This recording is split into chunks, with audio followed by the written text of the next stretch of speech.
What up, family? CTR Media Network. Yeah.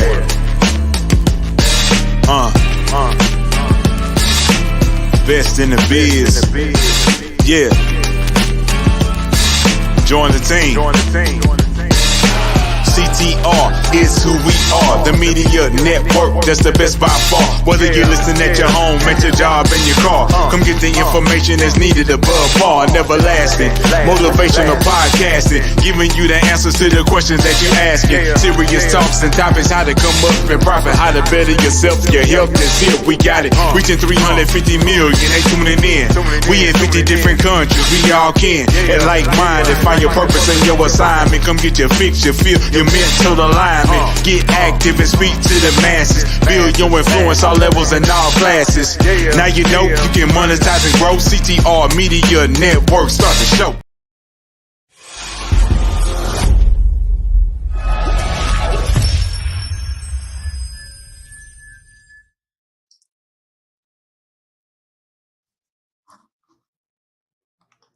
Hello, everybody, and welcome to the Tina Ramsay Show again. We have some amazing guests in store for you. It's a reason why we're doing live back to back, because we have some incredible people that are going to be sharing their story, their journey with all of you, and taking some time to pour into all of you. So with further ado, let's go ahead and get into our next two featured guest. It is the amazing Jimmy Cameron, and he is over there, in Chattanooga, Tennessee, where our girl at, which is Ray Moore, and he is an amazing producer. He continues to inspire, and he resonates with so many people with what he does as a producer in the musical industry. And then we also have the amazing and the epic Rita Graham. She is one of the multi-Grammy award-winning NAACP for the Kennedy Center Award winner and the Rock and Roll Hall of Fame member. She actually was one of Ray Charles Raelette's. In fact, she was the only female that Ray Charles personally produced an album and released on his own record label. So without further ado, we're going to bring on these two amazing people who exemplify soulful, influential, passionate, and timeless. They captivate their audiences, and they're just iconic. So let's bring them on right now. Welcome to the show, Miss Rita and Mr. Jimmy. So welcome to the Tina Ramsay Show. So happy to have you here. Thank you, Tina. We're happy to be here too. Yes. And so what I find that is so heartwarming with the both of you is that you have a beautiful friendship. And when you think about the music industry or even entrepreneurship in general, to have ones that you can support and have community and like that bond of friendship, that is something incredible, especially in the music industry that lasts over decades. So could you please share with us about your friendship, Mr. Jimmy and Miss Rita, and how you guys met? Well, I was at a play of a mutual friend of ours who's going now. His name was Kurt Kirksey. He was quite a colorful person. And he took me to Rita's house that night after the show. And that's how we met. And from that point on, it was, as Rita says, her famous term, soul to soul connection. Yes. And she'll explain that to you. But I'm Jimmy of Jimmy and Bella. This is not Bella, y'all. Okay.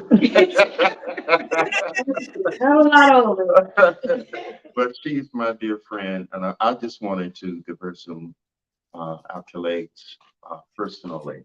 So this is her moment. I love it. Thank you, Jimmy. Thank you.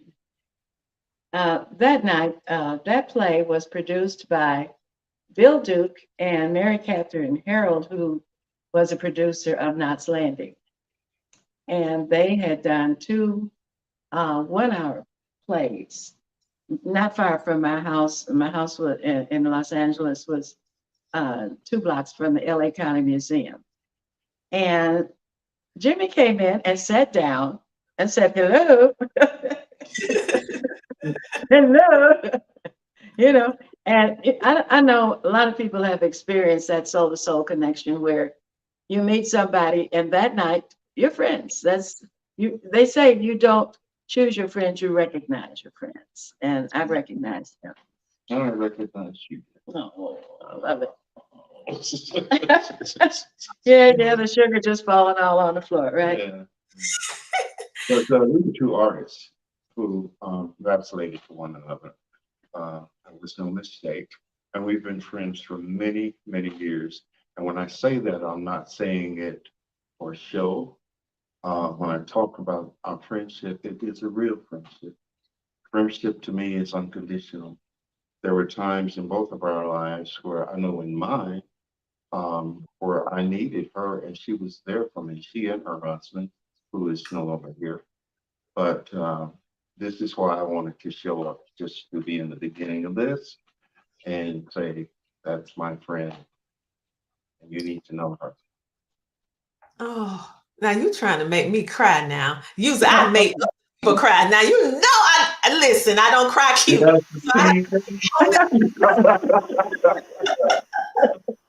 Listen, this is such a beautiful, in the era that we live in where most people are all about themselves, and to see a friendship that lasts and transcended and grew over a period of time, and to say it's power in community, it's power in friendship, it's power in having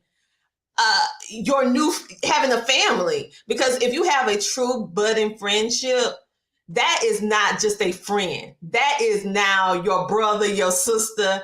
And to see that you guys are supporting each other is really heartwarming. And to see it in the now in 2023 when so many people are disconnected. So to see this connection, and as Miss Rita calls it, soul to soul connection, I need to start using it. I love that. The soul to soul connection. So, Mr. Jimmy, thank you so much for coming on, just to give your friend her flowers and to share your support on her journey. And listen, you guys, we are going to take a commercial break, but when we come back, we have something in store for you with Miss Rita. She has a lot going on that you want to participate in and be able to take part in. And so, Mr. Jim, before we go to this commercial break, is there anything else you would like to say? I want to say it's my pleasure. I love you. You got your act together, girl. Smart and beautiful. Yeah. So thank you, Tina. Oh, no, thank you. I love it. So you're welcome anytime on the Tina Ramsay Show. You got a front row seat with Miss Rita and Neil, because you guys are part of the family now. But we're going to go and take a commercial break. And when we come back, it's going to be all about the iconic Rita Graham and how she has been legendary in her music, her book, and so much more. We'll be back in a moment. The Homeschooling Interactive Magazine is a magazine that embraces and celebrates the entire homeschooling experience. Our magazine is different from all the rest because we provide beneficial information and assistance in homeschooling, business, wellness, mental health, resources, and life. We encourage you to pick up a copy of our magazine today on Amazon.com by simply searching the Homeschooling Interactive Magazine. The Homeschooling Interactive Magazine is all about impacting the world through home-based learning, helping to de-stress the homeschooling experience. Get your copy from Amazon today. Hi, my name is Keith. Go to keithcandy.com and purchase my book.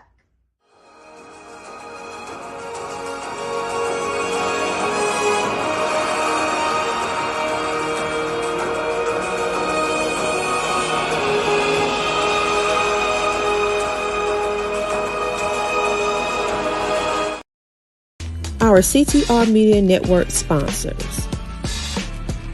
A special shout out to our platinum sponsors, Eleanor and Leroy Mason from happyandhealthy.global.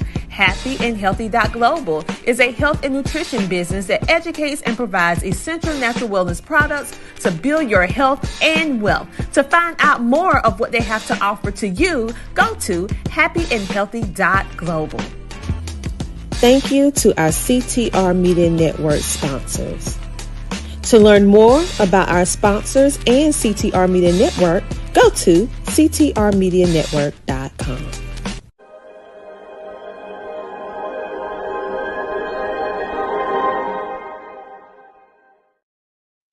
And just like that, we are back. But I come along with a friend whom you might ask, the amazing Rita Graham. And we are going to discuss her amazing journey. So thank you so much for being a featured guest and coming back to the show, sharing your journey. So welcome back, Rita. Thank you. Thank you so much. I'm so happy to be here.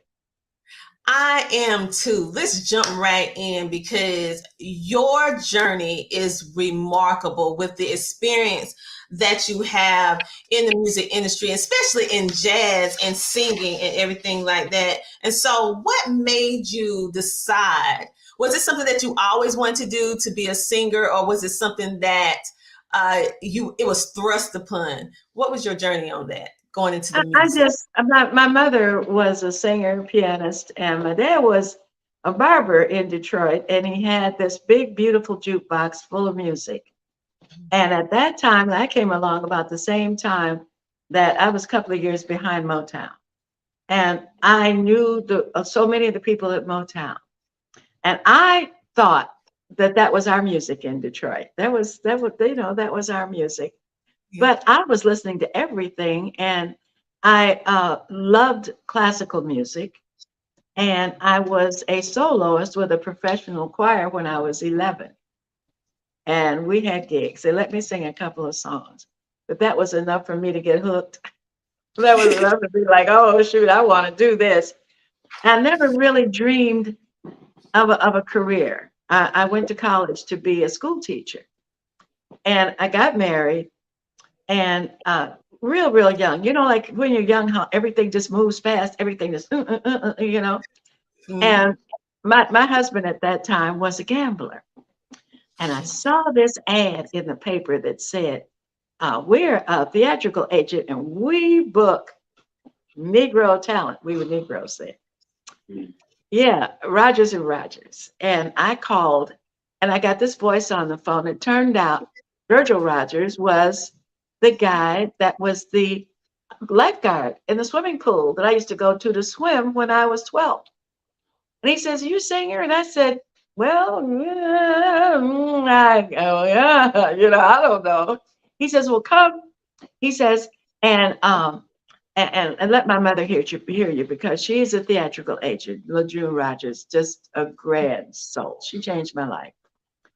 And she said, "Oh, your voice is kind of little. You don't really have any power. You just got to go over to this voice coach and let him just, work with your voice and all." I went to the voice coach. His name was Benny Jones. And we read about, because I knew all kinds of songs. I knew the American Songbook, and I knew what was going on, the early things at Motown then.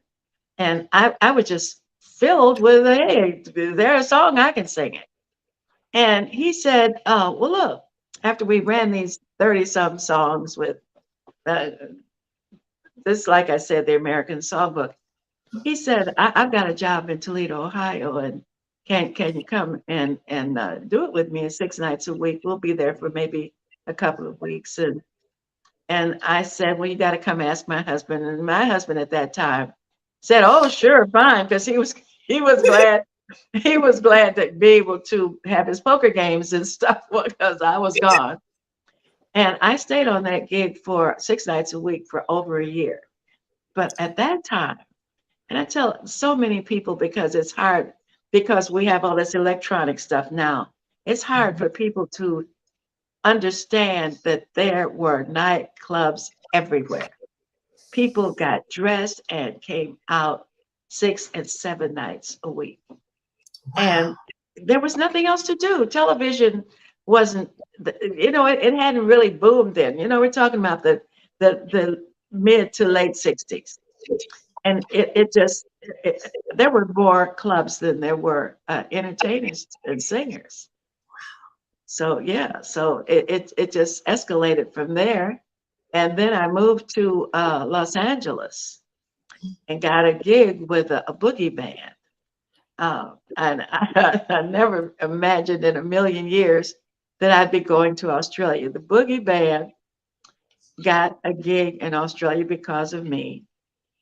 I met an agent who said, "Oh, you got a band. I can send you to Sydney, Australia. Can you go?"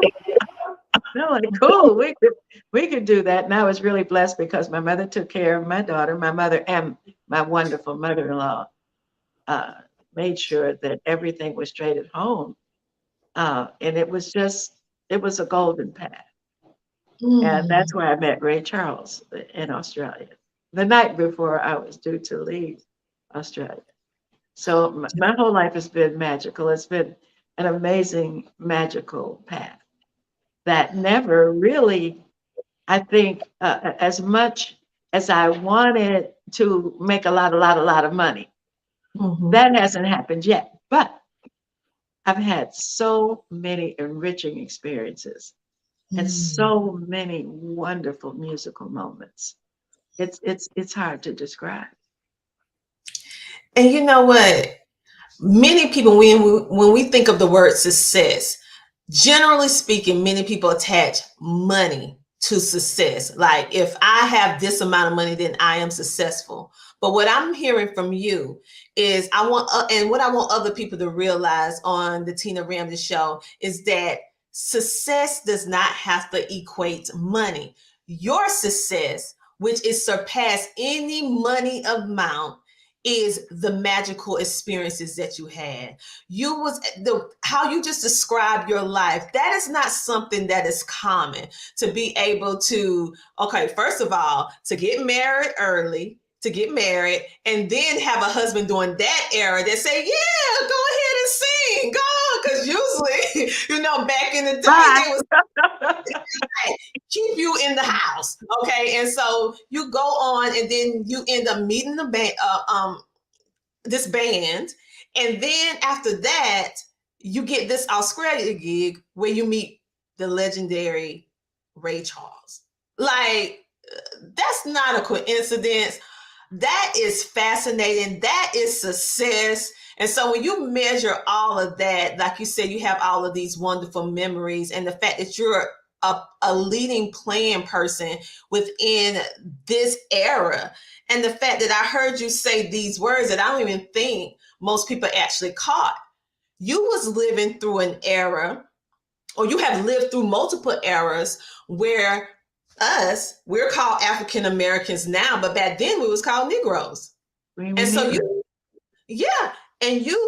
you was able to elevate and position yourself during a dark time in our history and still come out with some wonderful memories. And so as you think about that, when you met Ray Charles, what did you think? Because I would think you would have met Ray Charles in the United States, not Australia. So I didn't know a lot of things about him. I know that I love the music, especially the soft side of Ray Charles. A lot of people think Ray Charles was a blind man just going around the world singing the blues. But there was this marvelous soft side of him. And I knew a few of those songs. So the night that I met him, like I said, I was leaving for LA the next day. And the show was pulling out from Australia the next day. It was just amazing, the chain of events that happened, that I even found myself in that dressing room. Billy Preston introduced me to it. Billy Preston and the band manager at that time was just a really, really dear friend of mine, Curtis Amy, who was all the horns on the Carole King Tapestry album, which was at that time, later on, one of the biggest albums ever selling up until that time, with Carole King's Tapestry. And so I was standing outside with the groupies because my friend had said, oh, we're going to go see Ray Charles. We're going to go see Ray Charles. They're all excited. It's freezing cold out there, big old blizzard, snow and everything. And it was I can't even describe it. When that door opened and Billy Preston said, Rita Graham, come on in here. I will introduce you to Ray Charles. So when I met him, he said, he said, he did the whole wrist thing. What do you weigh 160 pounds? I said, you know, you do. He said, Rita, nobody talks to me like that. I said, that's terrible. You should talk to me that way, talking about me talking to you like that. But he nailed it. I weighed 160 pounds at that time. I still do. But anyway, that night, after the show, the valet came and got me and my friend who was Australian, and we went backstage, and he hit a few notes on the piano, and he started a song that I knew. A lot of people don't realize that Ray Charles was a real tune junkie. He loved these old songs that nobody knew. And I knew him. My mother had walked around the house singing the American Songbook, and between that and the jukebox in the barbershop, I had this amazing, and I still do. I'm really blessed that way. I know lots and lots of songs and poetry and stuff. And I thought I'd never see him again. And when I got back to LA, couple of months later, I was out getting groceries and I came home. My mother said, you better sit down. Ray Charles called and said he wants to do an album with you. So he produced the album. It's called Rita Graham Vibrations. I was just so glad and so happy to do that project. It's all standards except for a couple of originals. One of the originals is a Northern Soul hit. A lot of people don't know anything about Northern Soul, and I didn't know anything about Northern Soul. Before I met Ray, I was running around LA, doing demos. And I did a demo called Gone with the Wind Is My Love. And now I had no idea that Gone with the Wind Is My Love was a Northern Soul hit. These people it's right on the borderline between Manchester, England and Wales. And there are several casinos there. The big one, the Wigan, Wigan Casino, where they go dance. They drink beer and they dance all night to old 50s, 60s R&B records. And this record that I cut, Gone with the Wind Is My Love, and a cut from the Ray Charles album, are Northern Soul hits. Wow. So what we're going to do, we're going to take just a little small taste, just a little small listen. And I want you guys to see this. And for those of you who are tuning in right now, I want you to take a little tune in of the amazingness of what Rita and Mr. Ray Charles was able to accomplish. And we're not going to go through the whole thing because we can't play the whole thing. But we're going to let you get a little taste, just a little taste.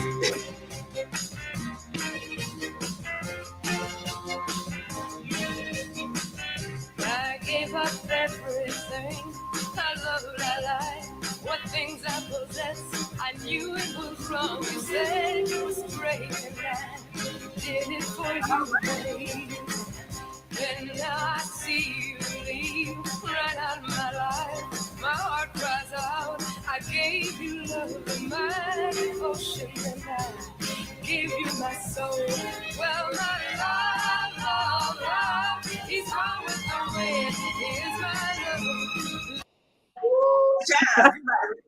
No, Ray didn't have anything to do with that. That was a demo that I cut, and that was a bare bones demo. That wasn't the real record. I don't know where that one came from. And I didn't know the Tiaras. Never met them. Don't know who they are. That was what I thought was these things happen in the record business then all over the place. So I didn't know anything about this record until the writer was an Italian guy named Lou Barretto.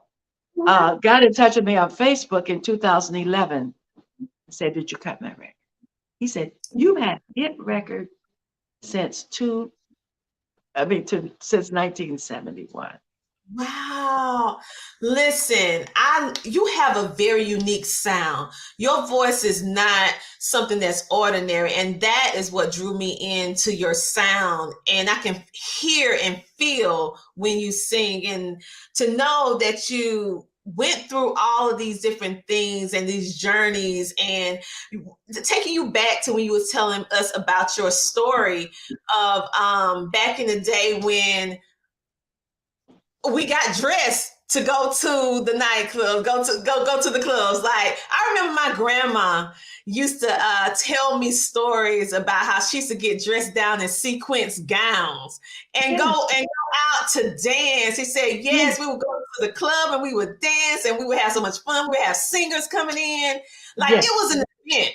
It was like the Oscars. Y'all would go in and be like, yes. And so how is it the transition of what you had then and what's going on now? What you feel that is lacking in what we have? Because we had so much soul, so much connection, so much community back then. And now, even though we still have music, I feel that the connection is not the way it used to be. And do you have any idea of why? I have no idea why. I think that, you know, the internet is a two-edged sword. It gives us marvelous things, but it takes away, like you said, that connection. One of the nightclubs in Detroit, the Flame Show Bar, one of Berry Gordy's sisters had the photo session at the Flame Show Bar. And all these big stars came to the Flame Show Bar. And I was an opening act for a while, and big tips, and the place was full of people all the time. And it was just a whole nother ball game. People, like you said, your grandma got dressed and they went out. You couldn't dance at the Flame, though. There was like just a listening room. But I remember Nina Simone being there. I remember that the music director was also the Temptations music director, Maurice King. And they were all these, you know, they use the term iconic, but Detroit at that time just had this whole strip of nightclubs where people were out, there were bands, there was music, and it was warmer and sweet. And I think now with the electronic, as much as I like the good parts, I miss that camaraderie, everybody out, hanging out, dressed up.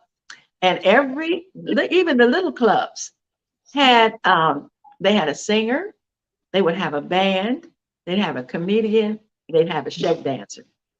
My friend Neil Hamilton always laughs about the shake dancer. But these were girls that would put on like a little bikini and had little fringe on it. And they would come out, they'd come out and the drums go, and they would come out and they would dance and all that and get lots and lots of, and it was, you know, we weren't inundated with like everything then, with everything. It was, and you know, and I was a kid. There was so much that I wish that I had retained that I didn't, because I was just too busy making the money and looking at the bright lights, you know. Well, now you can pull back from those memories now and compare to our times, because that was like a time capsule time in history. And I love going back and I'm speaking to my grandparents when they were alive, my great grandparents telling me about it was like Hollywood in every small town in those little nightclubs.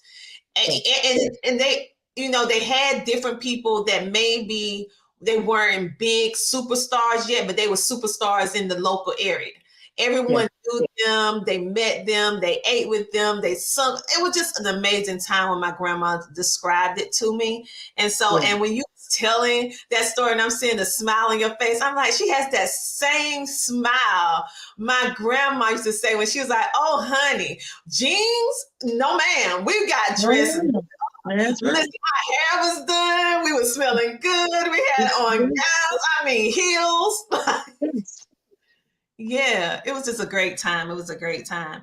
And so I just absolutely love what you do and what you have done. And I want to give a little attention to our live studio audience. We have Wallace McCall the second, and I don't want to dismiss the second because it means there's some more Wallace ahead of you. So he said, awesome show, ladies. You look great. Thank you so much for tuning in. Make sure to like, follow, share, and subscribe, everyone.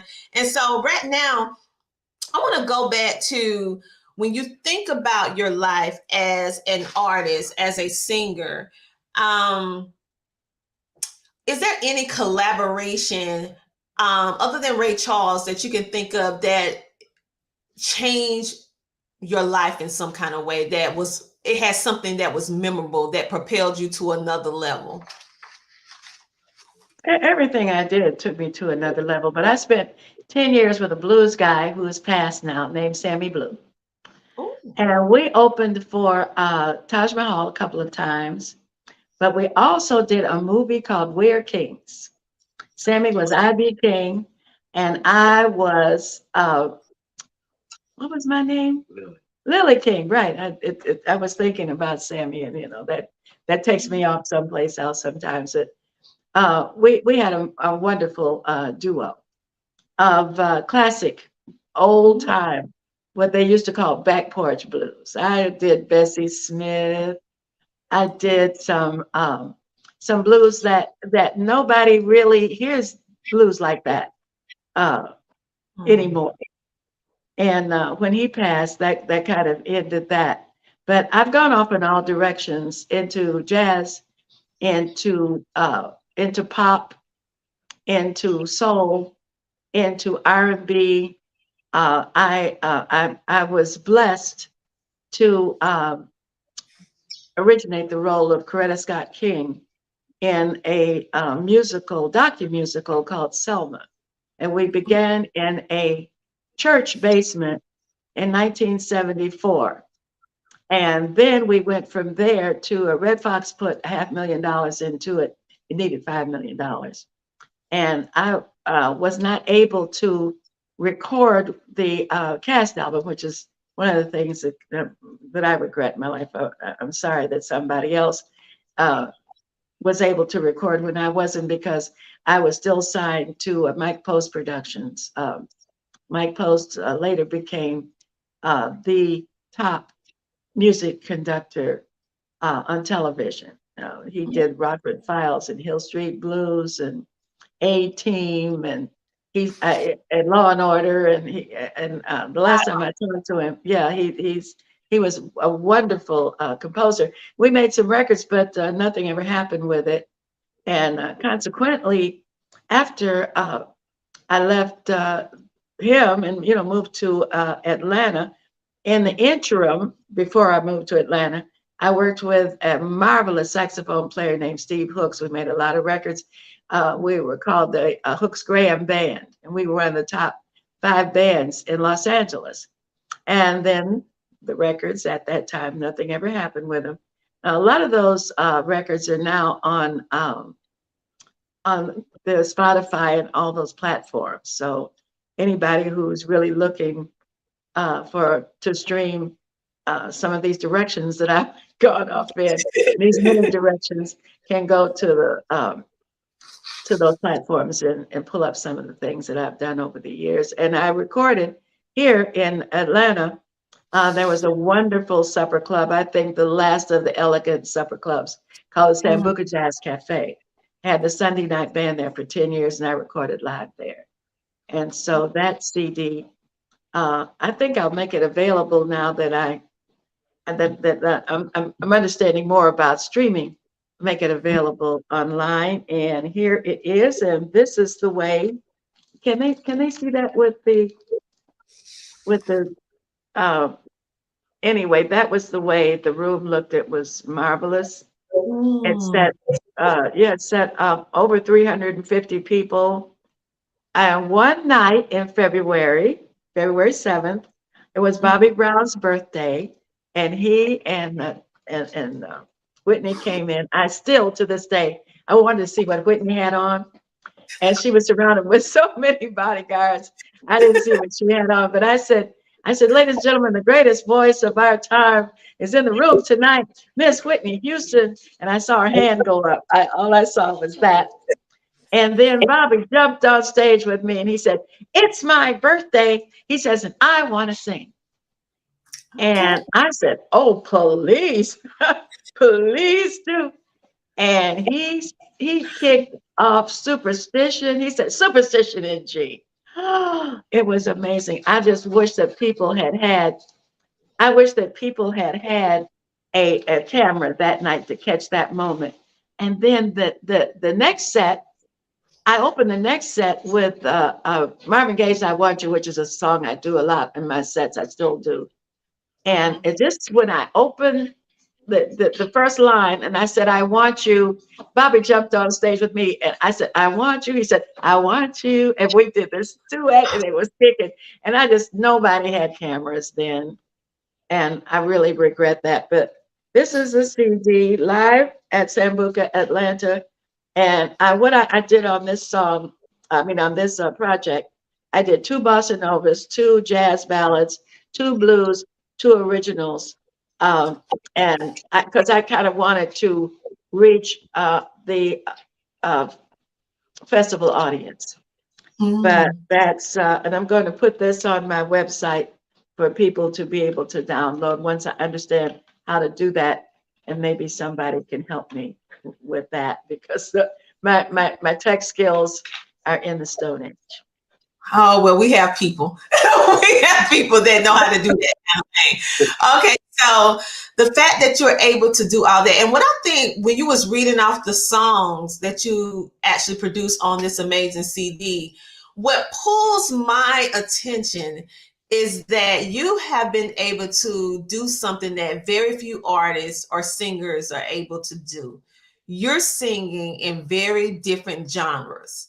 Okay, so you mentioned blues, you mentioned jazz, and normally with the singer, if they R&B, they R&B. If they're jazz, they're jazz. So how was it for you to be able, because I know that you said you love music and you knew all the different songs. That's why Ray Charles was so intrigued with you, because you just knew all the songs that most people didn't know.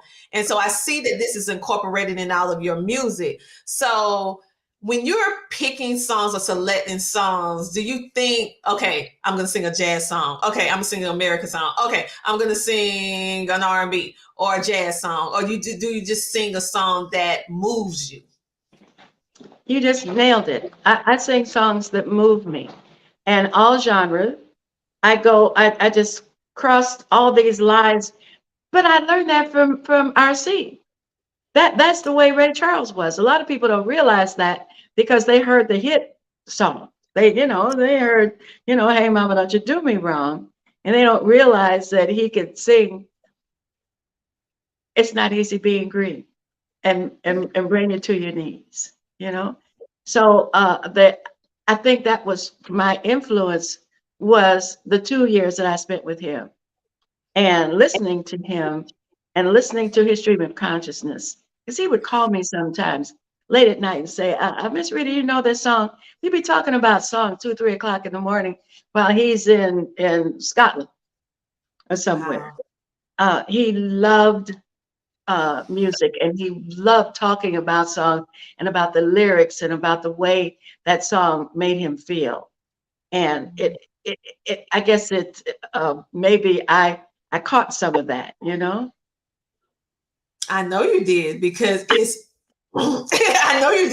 played out through your amazing CD. And I can't wait until we have it available everywhere so that people can listen in to all of those different genres and movement and inspiration through the music. Many people, they hear me always talking about art. They hear me talking about music, because I know that music and art can really touch the soul and it can move people to action. And I know the power of it. And so the fact that you're able to maneuver and be able to enjoy and also sing in so many different genres when so many artists can't do that, that is just remarkable. And so thank you for doing that with the jazz and sharing your story. But you didn't stop there. You have an incredible story of singing and being around some of the greats and also participating on your projects. But you also have a book. So what made you decide to become an author?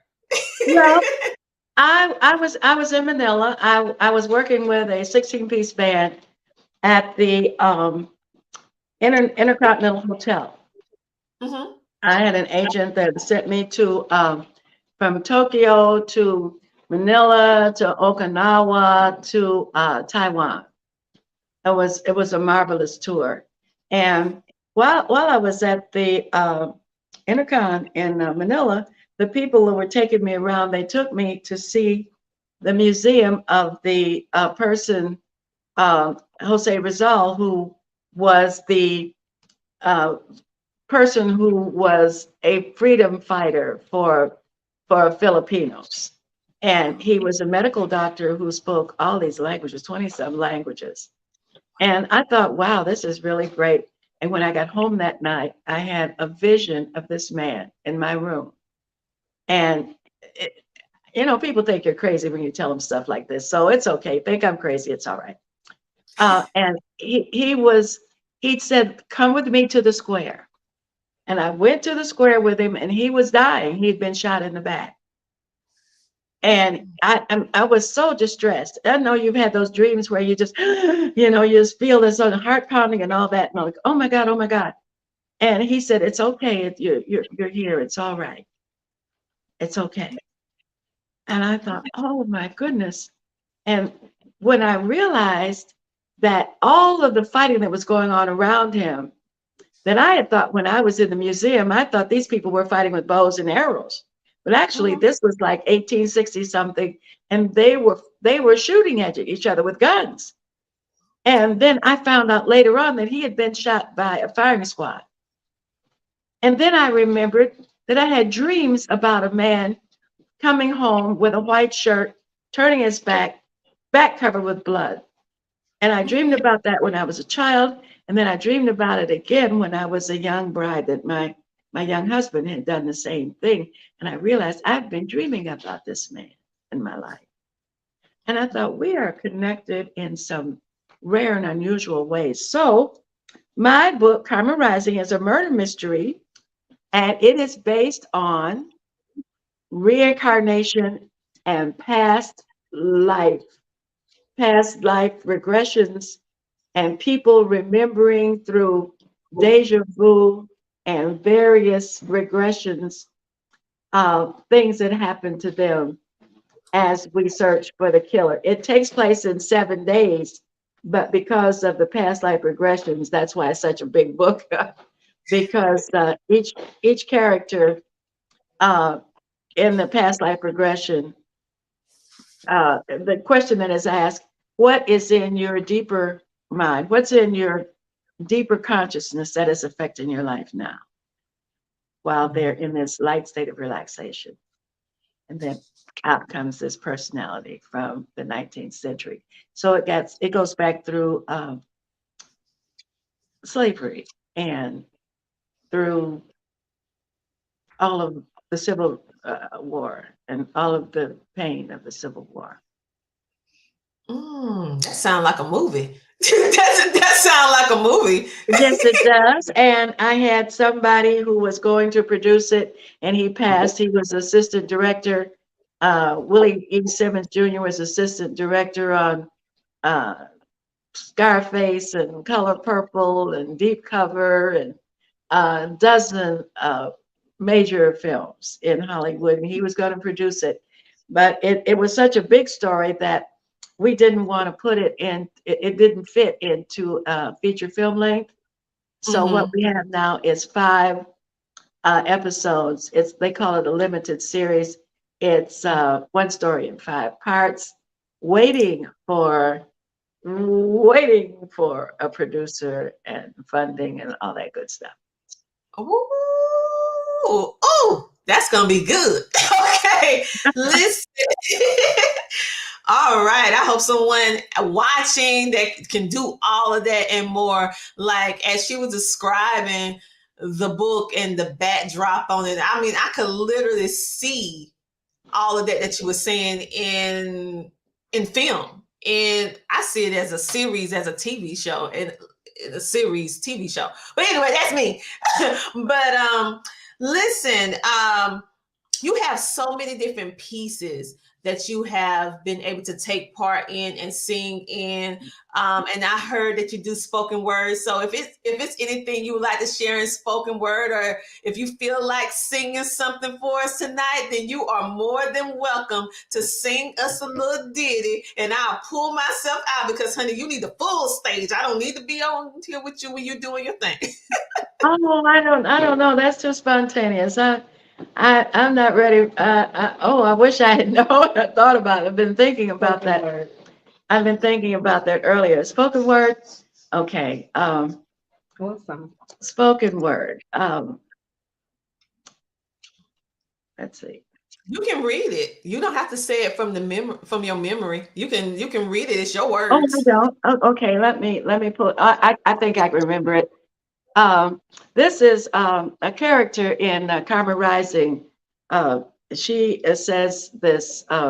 She recites this. It's a part of a poem called A Creed, and it's only a part of a creed that was written by a poet laureate of England. And the poem goes, I hold that when a person dies, his soul again returns to earth, arrayed in some new flesh disguise. Another mother gives him birth. With stronger limb and brighter brain, the old soul takes the road again. This is my belief and trust. This hand that holds a pen has turned from dust to dust again. These eyes have blinked and shone in Thebes, in Rome, and in Babylon.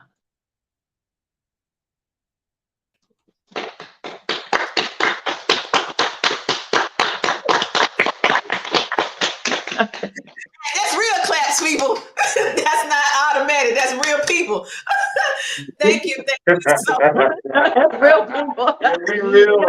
We got some real people up in here. Real people. That's not no automation. This real people clapping. So thank you. Yes. From sharing some of your spoken word, which is powerful, and also taking us on a journey of your life and what you're doing, and even sharing with us different plays and different things that you have done. And your new book that I just see as a TV series show that can actually keep building, because it's a very riveting story where you think about your life and you've been dreaming this. Tell us some more. I see you holding it up. Tell us some more about it. Once I got involved in the idea of past lives, and then I started to compare that to, we have a section, a couple of pages in here, how that relates to the Bible. And then I realized that if you read the Bible with an eye toward life being eternal, it's all there. It is all there. It's exactly what Jesus came to show us.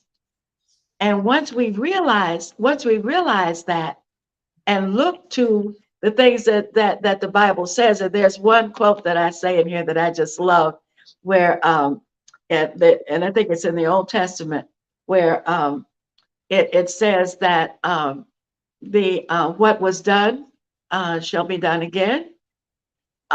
What was shall be again. I'm misquoting. I'm sure I'd have to, look it up again, because there is nothing new under the sun.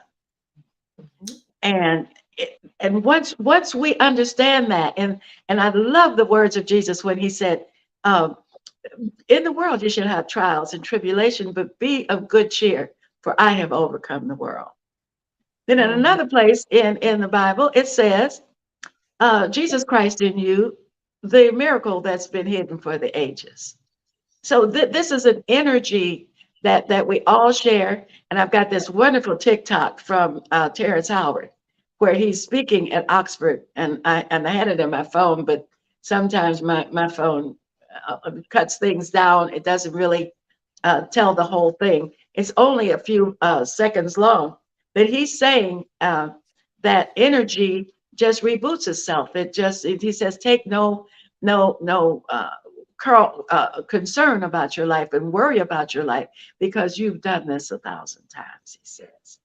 And it's just really incredible that he would be perfect for a character in Karma Rising, but I don't know how to reach him. And then they tell me that he's retired and he's not doing acting or anything anymore. But he'd be perfect in this role because this character it just fits him. And I have a pitch deck done by my writing partner in Oklahoma, Miss Mary Boyle, Seven Stages Productions, and she has done this amazing pitch deck that is like just the cast of characters and who we would hire once we get funded for the various roles in Karma Rising. So we're holding out a lot of hope. Oh, that's amazing. So thank you so much for sharing all of this with us. And also, if you want to learn more about the amazing Rita Graham, of course, she is an icon. So you can find her on YouTube and everywhere. Oh, so, yes, you can find information about her. And tell us how, if individuals want to get your book, how can they get your book? Oh, it's on Amazon, but it's going to be a audio book in about 3 weeks. It may take that long because I don't understand the tech. And my writing partner, Mary Boyles, is she's on the case, and I'm loving the way that it's turning out. And I think the audio book, I'm going to make it available on Amazon as well. But right now, for people who like to read, it is on Amazon. And you have to say Karma Rising by Rita Graham, because I changed the cover and Amazon said, oh, this is a second edition, but it really is the same book. But it's the first cover was different from this. And the guy who did the poster for Black Panther, he asked me, he said, well, how are your book sales going? And I said, He says, that's because this cover shows that it is not a murder mystery. And so Mary Boyles and I conceptualized this cover, and I love the way it turned out. Oh, okay. Well, that's some back end. That's one of them cliff notes that we didn't know, the change of the cover and why it was changed, so that you guys can know what it's about. Well, some of what's about to draw your attention in. So make sure to check it out on Amazon.com. And like Miss Rita said, very, very soon, they will have the audio version of this book available as well.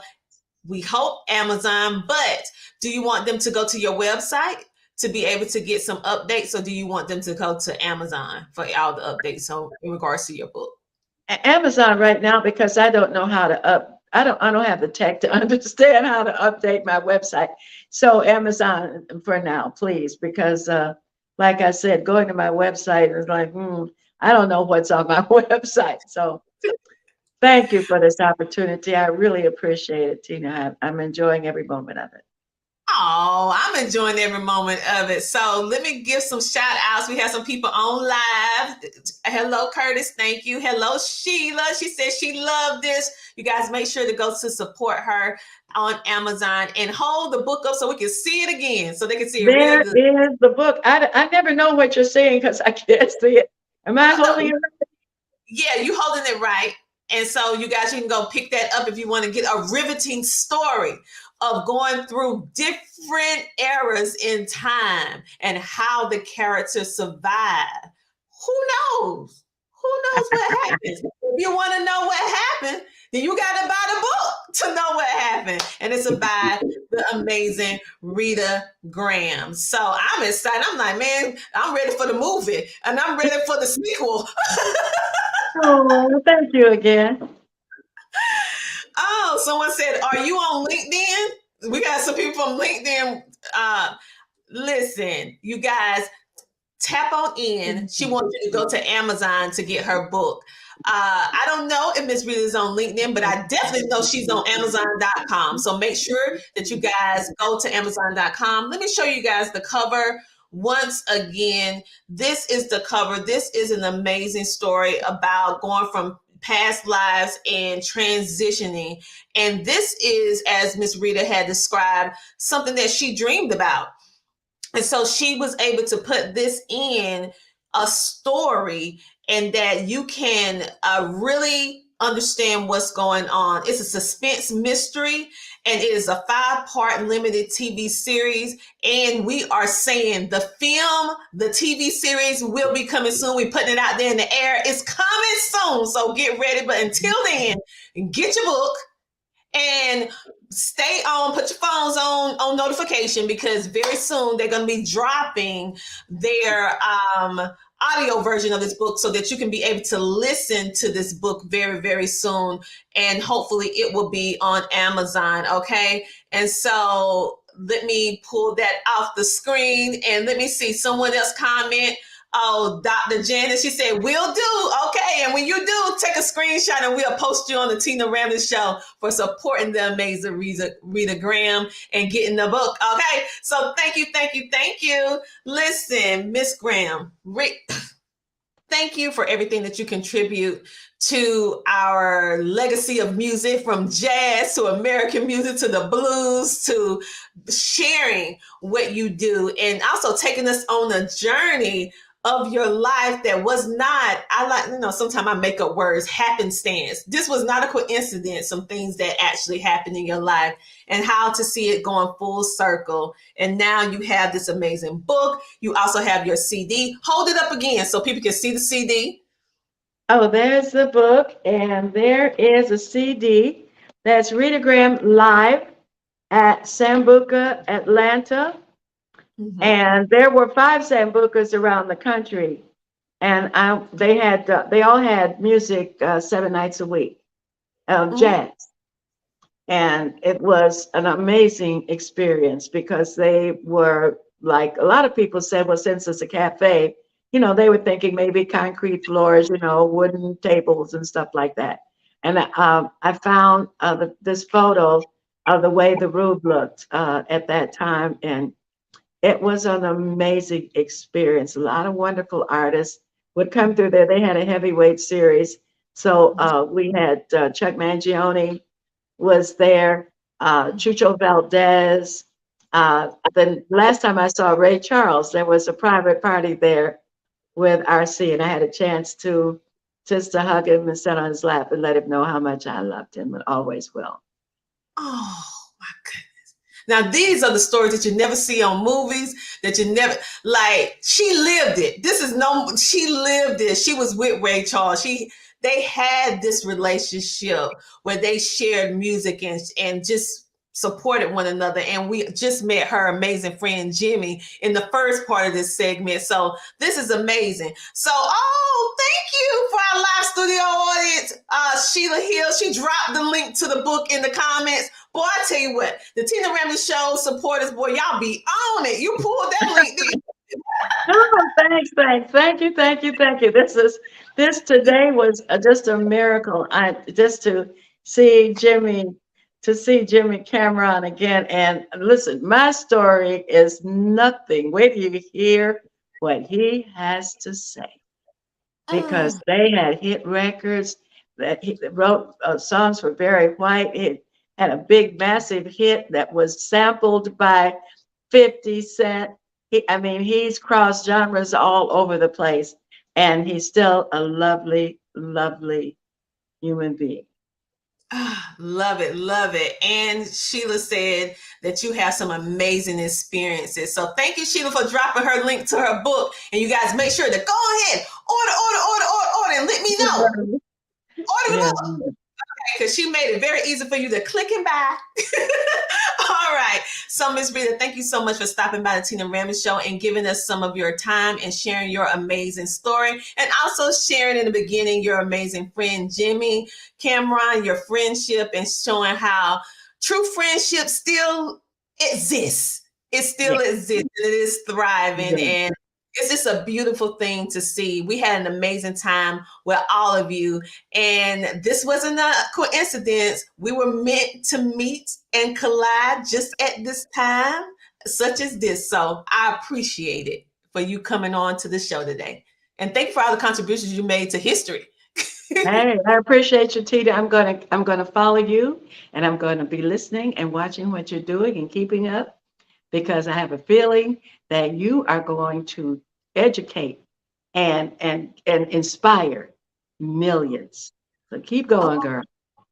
Ooh, now you know you just put a word on my heart tonight. So thank you so much for pouring into me. See, I told you we have some of the most amazing guests on the face of the planet that comes on the Tina Ramsay show that's truly making a positive impact.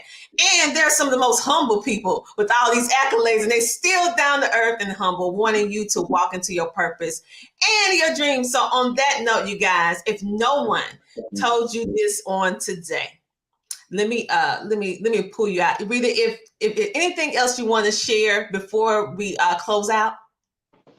I think I've pretty much covered. I'm so awe-inspired by this moment, and Jimmy coming in town and introducing me to this situation and these lovely people, and it's like all of a sudden, I don't know. I was supposed to do a concert the other night here in Avondale Estates, and this big storm came up, and it's like all of a sudden the sun and the rainbow.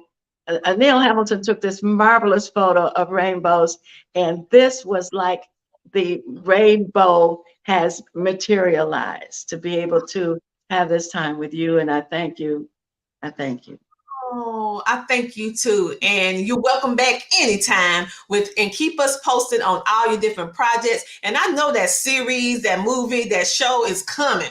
So you need to come back once it drops, once it launched. So thank you so much for being a featured guest on the Tina Ramsay Show. All right, you guys, that was so amazing. You know, for us to come live and bring 2 shows back to back, it had to be something remarkable and incredible. And as you can see with our 3 guests, yes, our 3 guests that we had today, all of them have an incredible story of innovation, inspiration, creativity. They're all iconic, and they show love, and they have the true meaning of what friendship really is, showing you that true friendship really exists, love still exists, and you can go and walk into your purpose and your dreams. So if no one told you this today, that you are amazing, that you are worthy, that your life is valuable, I'm telling you this. And I want you to know that I love you. And you know what I'm about to say. Until next time, what do I want you to do? I want you to what? Keep smiling. I'll see you next week on the Tina Ramsay Show. Okay, you guys. Thank you, Sheila. Make sure that you like, follow, and subscribe to our show. And make sure that you tune in to all the other amazing shows that's on CTR Media Network, because this is not the only show on CTR Media Network. We have about 30 other podcasters that are pointing to you, and they have incredible guests as well. Make sure to book their show today. And if you would like to be a featured guest on the Tina Ramsay Show, just click the link and we will get you featured on season 9. You guys have an amazing rest of your night, because you know it was time for you to come share, shine, and grow on the Tina Ramsay Show. I'll see you guys next week. A really great experience on the Tina Ramsay Show. I felt like she really asked some valuable questions that can help a lot of people, especially in regards to monetizing. And so the vibe was great. I honestly wouldn't mind coming back on again if she invite me. And I felt like the conversation just flowed. So I am super happy, and I can't wait for the show to air on every single platform out there. And thank you again. Hi, my name is King. Go to KingandMe.com and purchase my book.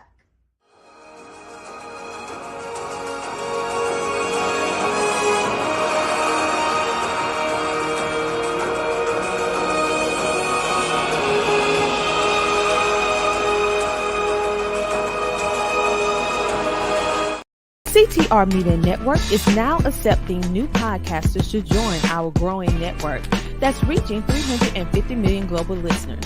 Have you heard? CTR Media Network offers podcast production, podcast training, distribution, and product placement. Book us for your next event or schedule an interview with CTR Media Network podcasters today. To learn more, go to ctrmedianetwork.com.